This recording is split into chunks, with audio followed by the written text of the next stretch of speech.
50 50 600 600 600 50 50 60 660 660 660 660 660 660 670 670 670 670 670 670 80 80 680 90 90 90 90 90 30 টাকা 330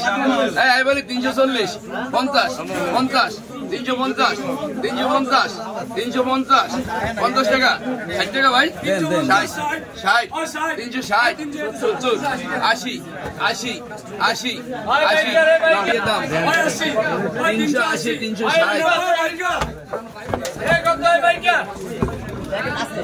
এই বাইকের কত 380 টাকা উঠছে 30 টাকা বাইকের জন্য ছাড় আছে 360 টাকা একটা ফ্রি আছে মানে 360 টাকা আলি। হ্যাঁ 360 টাকা আলি দাম আসবে 1530 টাকা। মাছ আর ধরো দাদন আছি, আমরা দাদন আছি আমরা আলি হিসাবে মাছ বিক্রি করি আর পাইকারে কিনে নিয়ে পাইকারের কেজি হিসাবে মাছ বিক্রি করি। আমরা দাদন টাকা হাইটা বাধ্য হইতে আছে, মানে অন্য যদি ব্যস্ত থাকতাম তো আমরা 10 টাকা বেশি পাইতাম। দাদনের কারণে আমরা বাধ্য হয়ে আইতে আমরা আলিতে গেলে আবার কেজিতে বেশি বাদে আছে, আলিতে গেলে আমাদের আলি ছিল আলিও দিয়ে